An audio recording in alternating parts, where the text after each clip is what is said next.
Hey guys, I'm Erik Luzak, the FLW International Qualifier here at the Forest Wood Cup 2019, representing FLW Canada. We just finished the weigh-in for day 2, and we're gonna do a quick little boat tour of my 2019 Ranger 520L.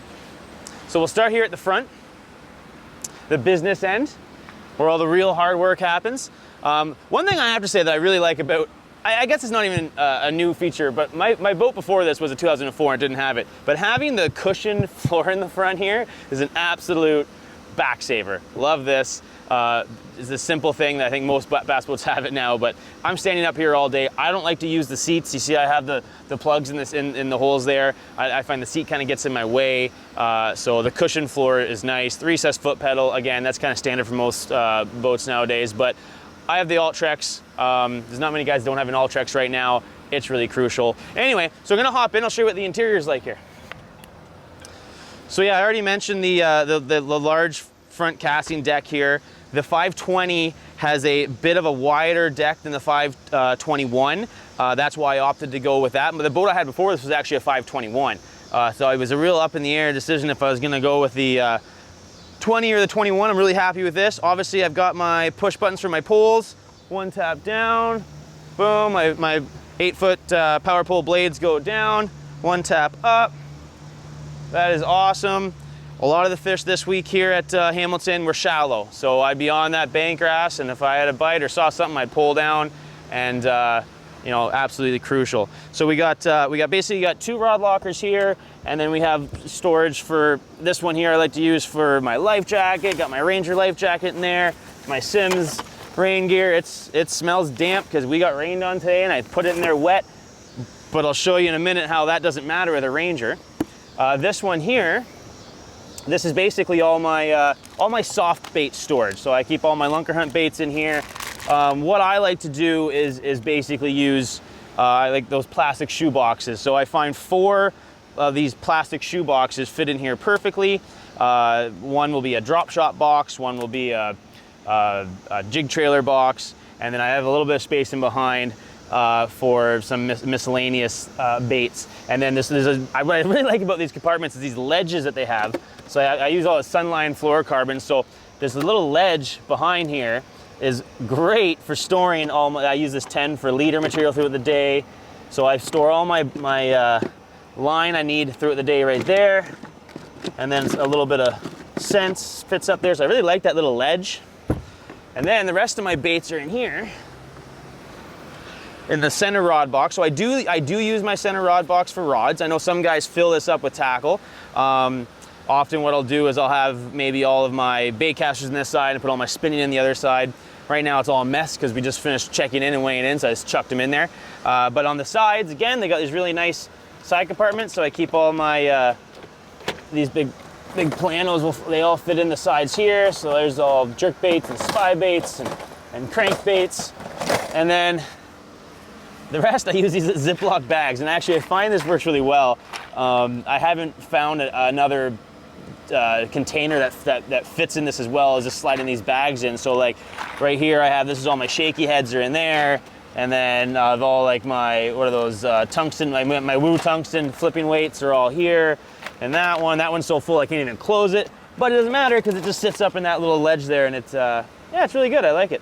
So yeah, all the rest of my baits in there, my frogs, there's my jigs. You ever wonder what color flipping jig I like to use?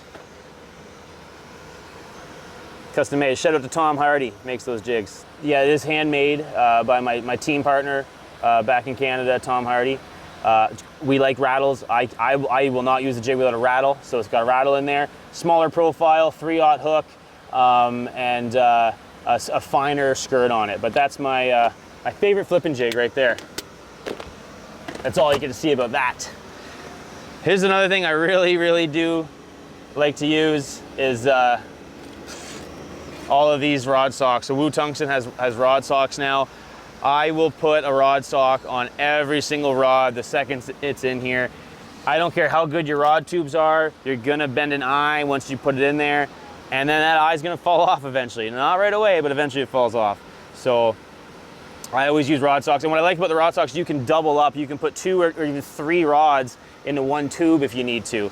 So I'm a big believer in that. The last few years I've been slowly getting more and more rod socks. So, and this is the other side here. So again, just more rod storage. So I just put the rest of them in here. There's all my Daiwas in there.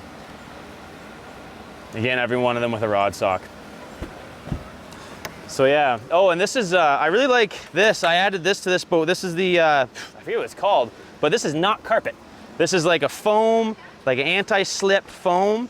It's great because it doesn't stay wet. If it gets wet, it all just runs right into that drain hole there, and it's got a little bit of dirt on it from the, you know, the tournament over the week obviously, but it wipes down easily and it's easier to keep clean.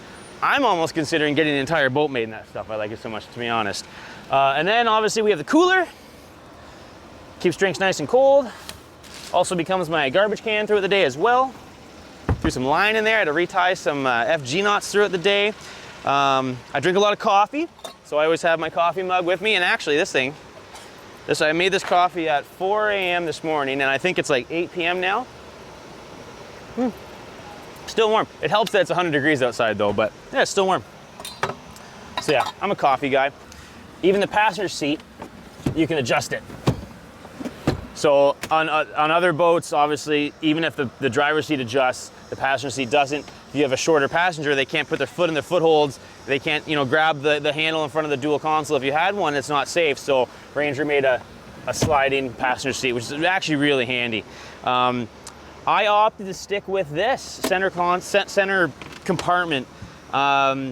The other option would be if I had the second console. I got a whole bunch of storage there. I did not go with the second console. I really love single console boats, by the way.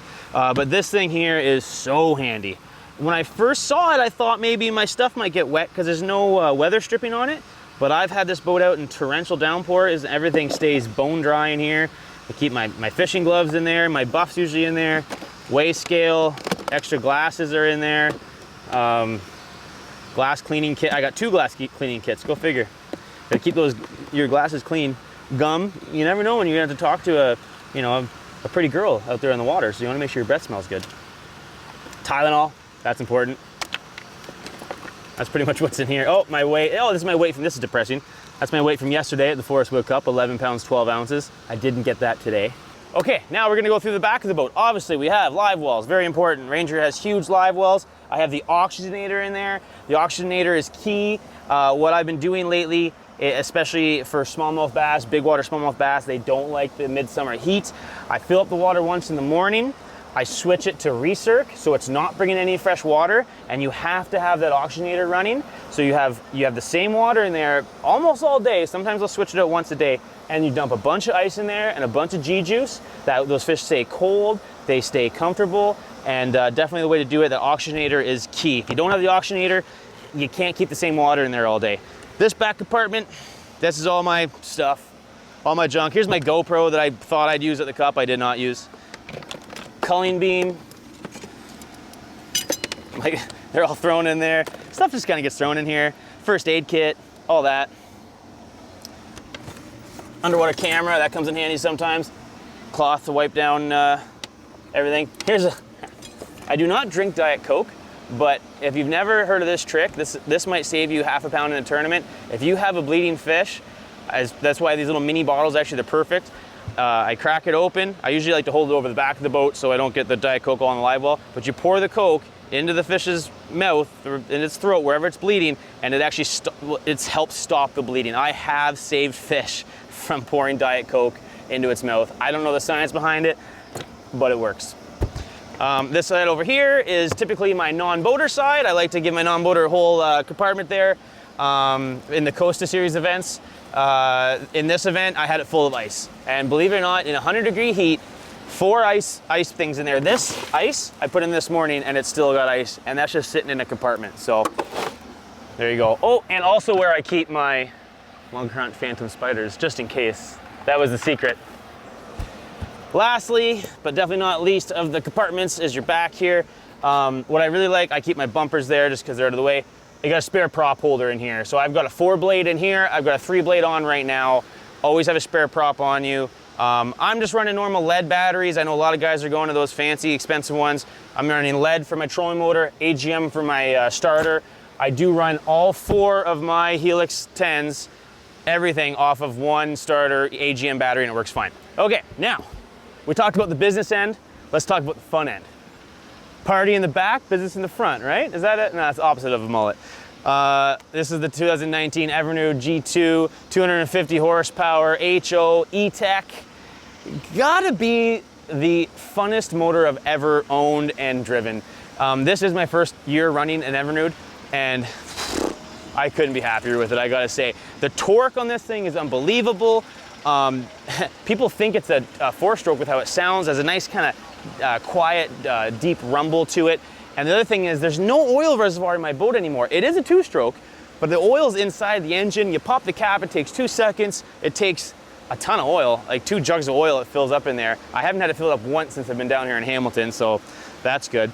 Awesome motor, really good on oil, really good on gas, and has the best hole shot I've ever seen of any boat. It actually helps me get around in rough water because it's so agile, you can keep that nose up more. I am also running the Atlas, TH Marine Atlas setback. I think it's really important to be able to adjust your motor height. It's almost as important as trim, so I don't think you can have a boat without that. And we already talked about the poles. I don't think you can have a bass boat without power poles either. That should be a standard thing with bass boats. Swim ladder, I don't use it, but it's there. All right, guys, that's a wrap on my Ranger 520L boat tour. Be sure to watch for me on the tour in 2020, because I'm gonna give her a go.